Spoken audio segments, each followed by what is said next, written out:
Well, welcome.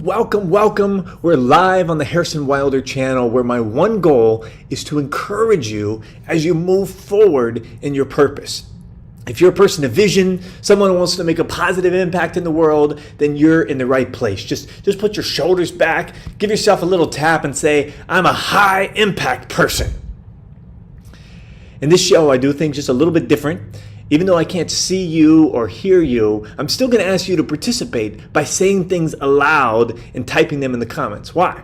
Because studies have shown that if you open your mouth and participate, then you're like 1,000 times more likely to retain the information I'm sharing with you. So how many of you want to walk away from this video with new insights, with new revelation to guide you? Raise your hand and say, that's me. Now, how many of you would like to unlock the secret to living in peace, free from anxiety and stress every single day? Raise your hand and say, definitely me. You know, we live in a culture that says to be successful, you have to work harder than everyone else. More hours, more pressure, more focus, more determination. Say, hustle.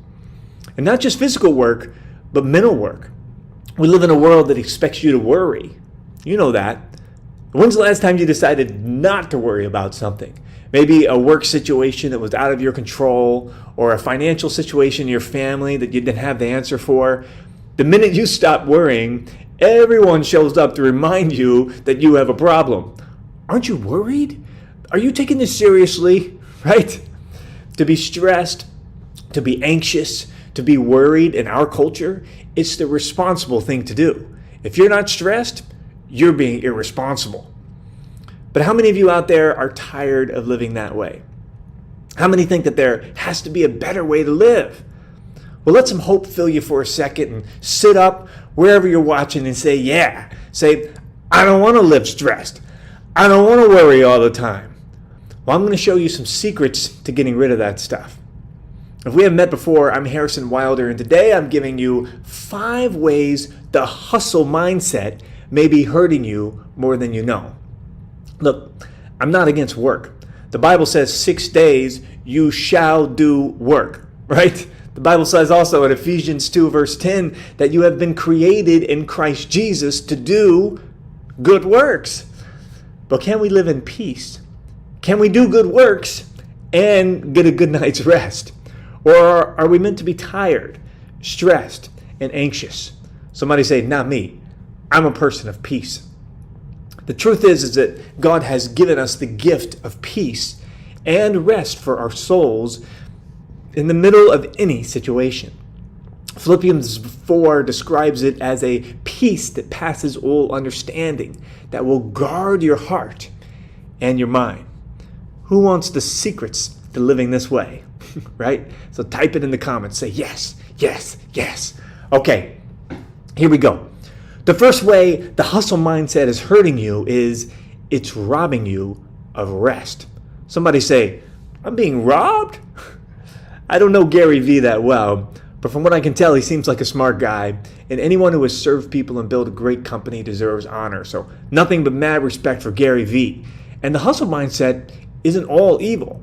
Last week I shared some of my story, how that kind of mindset helped me to become more focused and determined and contributed to a sense of success at an early age. And maybe that's been your experience. You've worked harder, you've worked longer, you stayed focused, while others wasted their time watching Netflix as their life passed by. But is there a cost? For me, I didn't pay attention to the signals my body was sending, and I still do this sometimes. I keep pushing until my body or my willpower or both give out. You know what I'm talking about? You know the cycle. You push and you push and you push. It's what everyone else seems to be doing, so you keep pushing. More hours, more effort, more demands on yourself until you hit the wall. And then if you're like me, when you hit the physical and emotional limits, you're good for nothing. You recoil, maybe lash out, get depressed at your lack of progress, run away until you find some energy. Remember your goals and you get mad enough to give it another go. And so the cycle repeats itself. And people talk about balance, taking a vacation, recentering yourself. My friend, Pastor John Bowman, once told me, I try to live my life in such a way that I don't need to take a vacation from it. And that stuck out to me. Can you live a life that you don't need to take a vacation from and still make a significant impact? Somebody say, that'd be nice. The key is in understanding what it is to live in rest. Repeat that after me. Live in rest. And everyone knows that God created the earth in 6 days, and on the seventh day he, what? Rested. But Hebrews chapter 4, verse 9 says that there remains then a Sabbath rest for who? For the people of God. Say, that's me. That rest is for me. For anyone who enters God's rest also rests from their works, just as God did from his. Say, I want to be like God. I want to rest from my works. Let us, therefore, it goes on to say, make every effort to enter that rest so that no one will perish. Somebody say that. Say, I'm done relying on my own works. I'm tired of working only to see my work perish. I don't want to see my relationships perish, my body perish, my dreams perish. I'm entering into the rest. And just to be clear, we're not talking about a specific day of the week to rest or a specific holiday on which to rest. Colossians 2:16 says that don't let anyone act as your judge in regard to a festival or a new moon or a Sabbath day, things which are a mere shadow of what is to come. Somebody say shadow. Say, I don't want just a shadow. I want the real thing. I want the substance. I don't want just a day. I want to live in rest. Back to Hebrews chapter 4. Therefore, since the promise of entering his rest still stands, somebody give Jesus praise that the promise of rest still stands. It's still good. It's still available. It's still a promise for you and me to receive. It says, let us be careful that none of you be found who have fallen short of it. For we also have had the good news, the gospel, proclaimed to us just as they did, but the message they heard was of no value to them because they did not share the faith of those who obeyed. Now we who have believed enter that rest. We who believe enter the rest. Who enters the rest? We who believe. Put it in the comments. This is a belief issue. And it's your belief about the gospel that is affecting your rest. Say it again. I want to enter the rest. Here's the message that the world around you is pushing. You have work that you need to do. And when you finish your work, say finish, then you can enter the rest. When you save up enough money, then you can retire. When you've made a big enough impact, then you can relax some. When you've done everything perfectly, then you finally deserve some rest. And that's how you're being robbed. Because the Bible is telling us as plain as day that the rest is already available to you now. The gospel is, the good news is that Jesus has already finished the work needed for you to enter rest. You don't have to wait. You don't have to finish anything. You don't still have work to do to enter the rest. It's not some far off goal that you're working towards. You just have to believe in the work that Jesus has already done. He has already accomplished rest for your soul. But the world doesn't accept that. The world says, no, no, no. You need to worry. You need to work hard. You need to be concerned. That's the responsible thing to do. You've got work to finish. But I'm trying to tell you that Jesus, in his departing breath, said, it is finished. The work has already been done. And if I could just get some belief stirred up inside you right now, you'll see that the rest is available for you right here in this very moment. The world has convinced you that you're not worthy of rest, that you still have work to do. And I'm coming like a beacon of hope to tell you that's a lie. You're being robbed of the most precious thing. You can have rest, and you can have it right now. Say, I'm entering the rest. But Harrison, isn't there still work that I'm called to do? Yes, but you've got to see that nothing you can do makes you any more entitled to enter rest than you are right now. You can't add to what Jesus has already accomplished for you. And as long as you're trying to do that, work to earn a future rest, you're being robbed, not only of the rest that is available to you right now, but the work you're doing is in vain. The only way to enter the rest is to believe that Jesus has already finished that work. Now, there is a difference between working for rest and working from rest. Working from rest, that's the life you've been promised. Working from rest means peace in your soul, confidence in your future, knowing that you've already been equipped and resourced for every good work you're supposed to do, knowing that you walk in the favor of God, knowing that your work is only the result of His finished work, not anything that you can conjure up on your own. When you live and work from rest, you don't need to worry. Say that. I don't need to worry. I don't need to be anxious. I don't need to hustle to make things happen. I just need to walk out the assignment God has given me and live in the rest that He's already providing for me. But don't let yourself be robbed of rest because Jesus has already finished the work. Now, the second way the hustle mindset is hurting you is it's causing you to apply obsessive energy in the wrong activity. I love this about children. They don't often ask, how can I do that? But they allow themselves to apply obsessive energy to a different question. The question of, what do I see? My son Harry is 13 now, and when he was younger, he used to fill notebooks with what he called plans. But they weren't really plans, they were visions. It started off as a treehouse in the backyard, sketched out in detail. And over time, the treehouse evolved into an office building where he would manage his global empire of businesses. He drew out the building, he'd sketch out the logos, he imagined his influence. And as a father, from the very first drawing, I was focused on the wrong things. Type that in the comments, focused on the wrong things. I looked at the first little treehouse he drew and I started asking, how could we do that? I was almost on the way to the Home Depot to grab supplies when Harry would emerge from his room and proudly display a new drawing. And everything was different. And it bothered me. I thought, how will he ever get anything done if he keeps changing the vision? He was like 5 years old. But when I see what that vision that started as a treehouse has evolved into, I now realize that the vision wasn't complete. My hustle mindset was telling me it was time to run out, buy supplies, start building. We got to do something. How many of you can relate? As soon as you get just a little taste of vision, you're off to the races. You start planning, you start building. You exhaust yourself because you know that if you don't hustle, it's not going to get done. And how many of those visions, though, have actually materialized into something that lasts? I can still do the same thing with Harry today, and maybe you parents out there can relate. He shares a little bit of vision, he's excited, and I'm all like, yeah, but how are you going to do that? Take the wind right out of his sails. I've been programmed to focus on doing stuff, but that's not really the most important activity.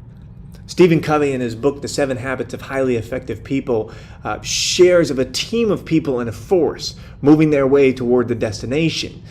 But the forest is dense, so it's hard work. They're out there with machetes and chainsaws, sweating, working, cutting their way through the forest. Maybe your business or your career feels like that right now. It's hard work. It's nose to the grindstone. You're plowing, head down, moving forward, coming up with creative solutions to keep you going. But Covey introduces a wrinkle in the story. The team of people can't see it.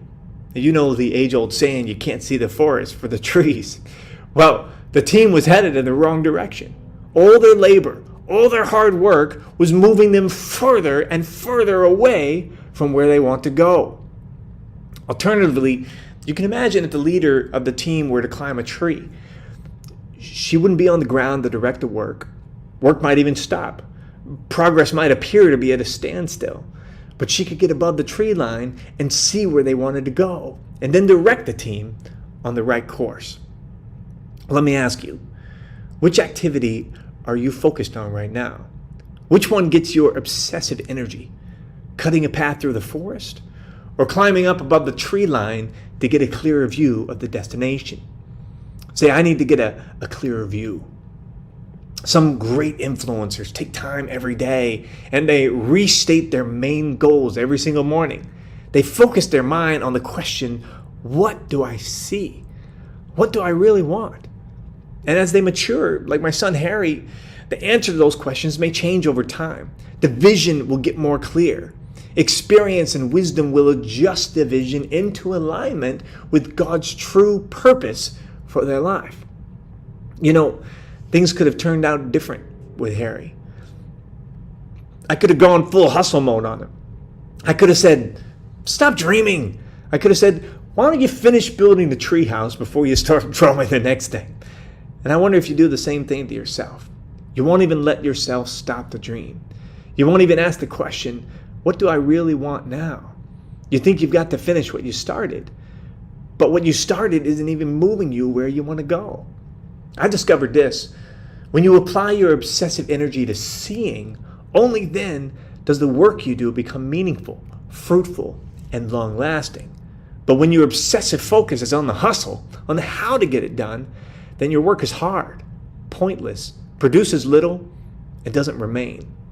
Say, I want my work to remain. Well, then let seeing become your obsession. Don't let the culture convince you that you need to put your head down and just do the work. They'll tell you to stop dreaming. They'll tell you that hard work is the only way forward. But that's not true. You got to say no. You got to say, I'm going to lift my head up. I'm going to see where I'm going. When seeing is your obsession, then you'll know whether you're moving in the right direction. And you'll also be able to see easier ways to get there. You'll see the opportunities that God is bringing your way to help you, the breaks, the relationships, the resources that He has placed along your path to help you move forward, to accelerate you. You'll see all the good things happening along the way. All these things you miss when your head is down, hustling, busy, trying to make things happen. So say it with me. I'm lifting my head up. I'm focused on seeing. My work isn't in vain. It's moving me toward my vision. I'm going to see the breaks God is lining up for me. I'm going to see the good things that He's doing. And I'm going to reach my destination.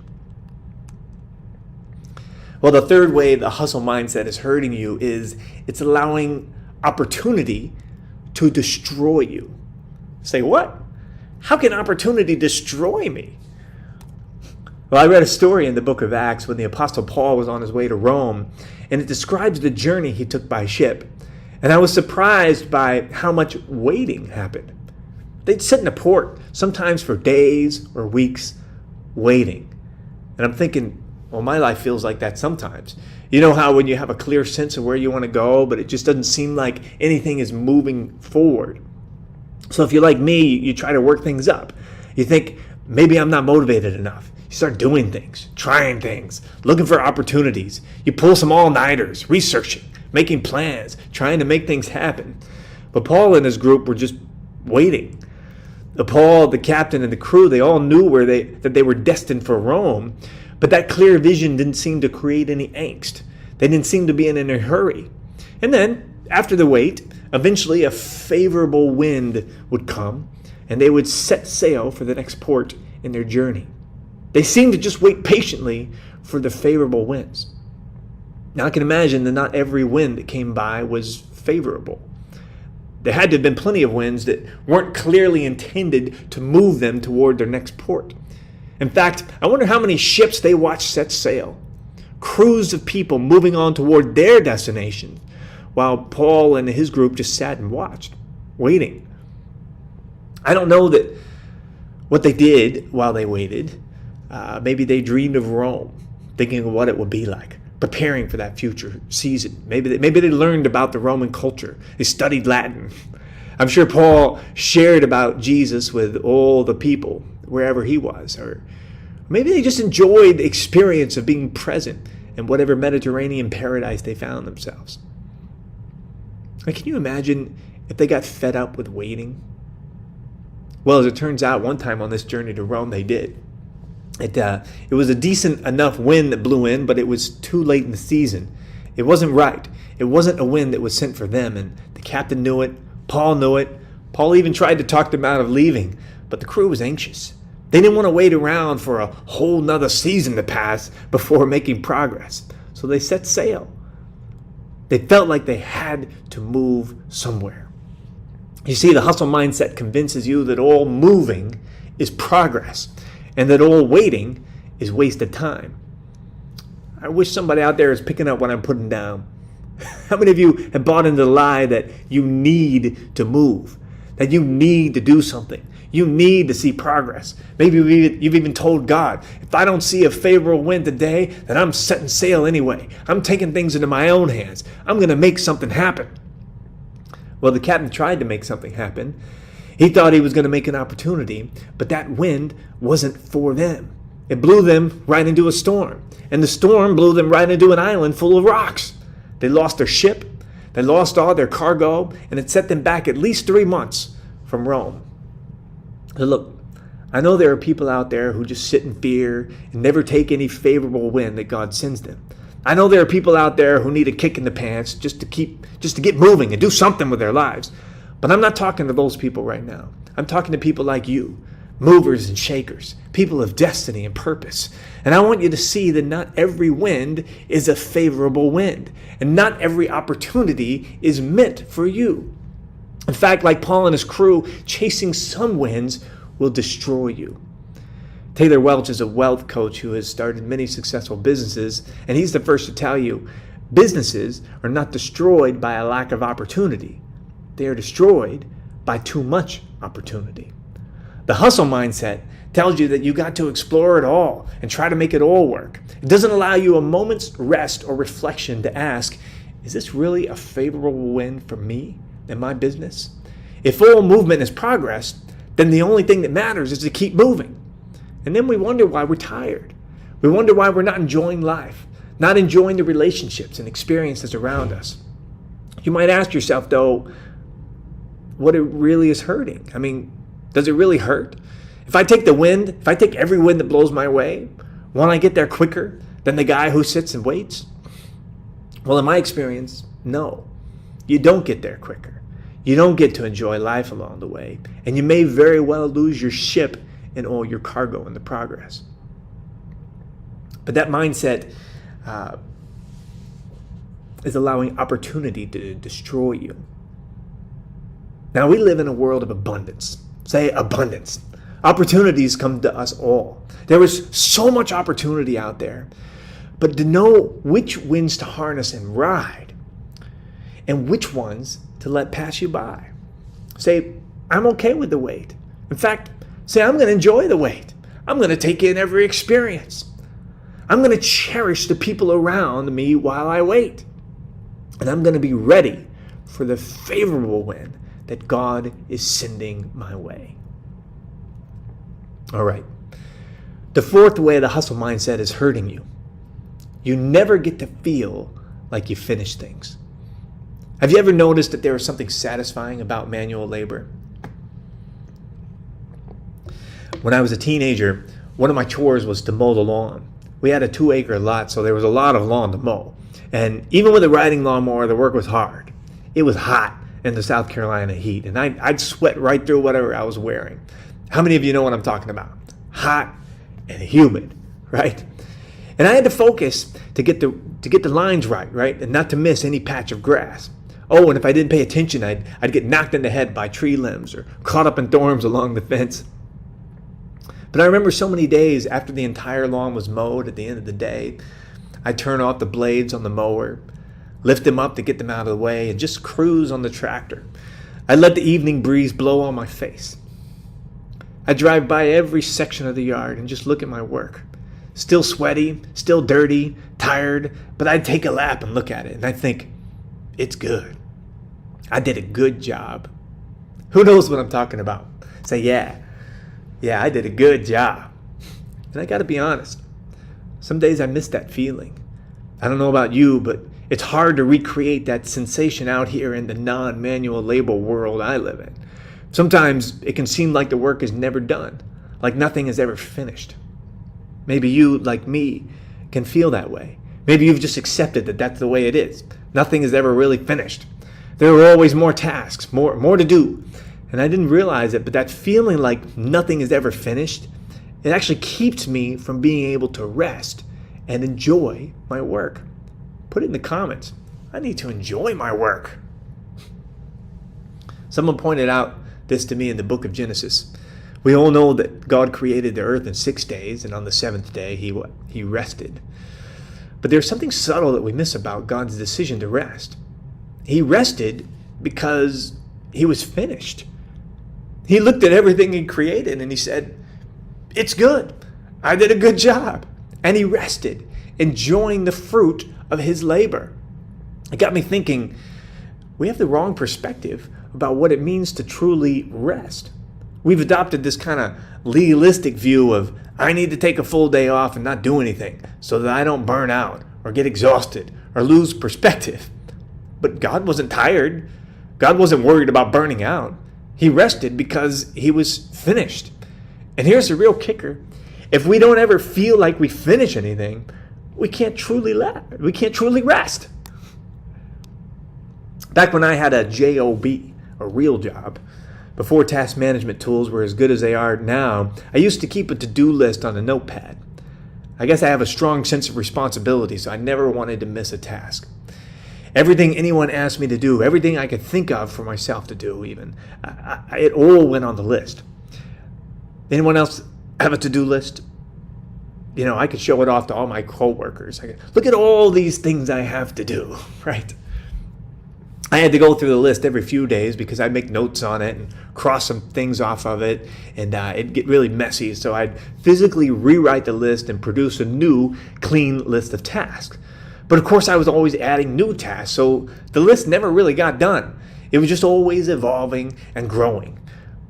Do you have a list like that, where there's always more things on that list than you could ever do in a day or a week or like ever in your whole life?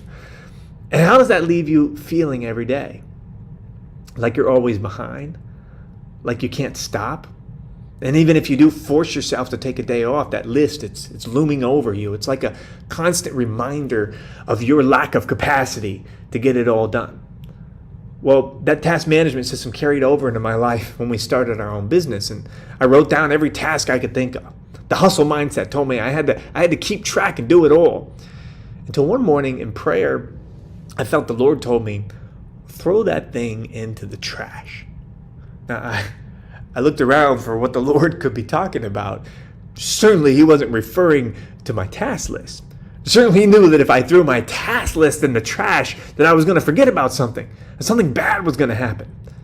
Has God ever asked you to do something that made absolutely no sense to you, and you're like, what? So I asked the Lord, what this? My task list? Yes, throw that thing in the trash. And so I did. And I said, well, now what? And he said, just do what I ask you to do. And 3 things popped in my mind that could move my business forward. So I wrote them down on a little Post-it note. And that day I went about doing just 3 things. It took me a few hours, and you know what? I finished them. And I looked at the Post-it note with 3 tasks, lines through each one of them, and I started to cry. Because for the first time in years, I ended my day and I didn't feel like a failure. I felt like I finished my job and I did good. I left my work for the day and I really rested. I wonder how long it's been since you felt like you really finished something. How long have you gone to bed every night feeling like a failure, like you didn't get it all done? Can I tell you, it's not your fault. We're conditioned to work this way. We're programmed that we need to hustle. We create more work for ourselves than is necessary. We push ourselves beyond physical limits, and we never experience the satisfaction of being done, finishing, truly resting from our labor.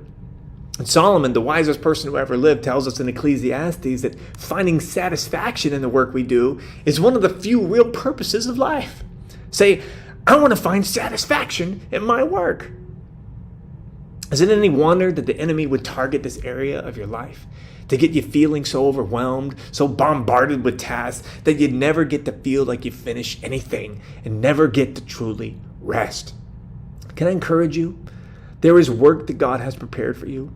6 days a week. He has given you the strength, the resources, and the wisdom and the skill, though, to finish it all every single day. And I imagine some days you'll finish your work in a couple of hours. Some days you'll be up late, enthusiastically getting it all done. But you can go to bed every night knowing you've finished the work that He's called you to do. So who wants to flip the switch with me and get rid of the never-ending tasks and the hustle mindset? Raise your hand with me. Throw your shoulders back. Say, I'm a finisher, not a failure. I have the capacity to do everything God asked me to do each and every day. And I don't need to busy myself with every task I can think of and every task that everyone else can think of. I'm going to look at my work today and say, it is good. I'm finished. I'm entering into the rest. Well, the fifth way that the hustle mindset is hurting you is it's keeping you in the wrong zone. Who knows a little something about hustle and could tell me what I mean when I say, I'm in the zone, baby? Well, I worked a full-time job my last 2 years of college, and the job came with a little bit of management responsibility. Now, how many of you have ever been in over your head and you didn't even know it, right? Say, I've been there. Well, there were these receptionists who sat at the front desk, and they functionally reported to me. And I remember this one season, I thought I was crushing it. Man, I was in the zone. Put in the chat, in the zone. I'd show up at work, head down, headphones on. I was like Michael Phelps before going on an Olympic meet. Walk right past the reception, straight to my desk. No distractions, I thought. Straight to work. Sit at my computer, start typing. Writing procedures, shooting out emails, taking care of filing. I was getting it done. How many of you have ever been in that zone? Every once in a while, I'd need something from one of the receptionists, so I'd pop out of my cubicle, bark out some orders, and get straight back to work. This went on like this for weeks until one day, the receptionist who worked the morning shift started giving me pushback. She wasn't doing what I needed her to do. So I tried to be more clear. I tried to set more clear deadlines and expectations, but nothing worked. In fact, over time, she became belligerent, talking back, trying to get me in trouble with other employees. And I was so frustrated. But what frustrated me the most? That all this drama was keeping me out of the zone. So I stopped tasking her altogether. I thought I could just ignore her, do her work and mine, and keep being productive. Maybe I'm the only one who has ever had a relationship problem. I know you can't possibly be as bad at relationships as I was, but maybe you can relate. You're trying to keep your head down, stay focused, get your work done, but these people keep bothering you. Later in ministry, I even knew some pastors who felt that way.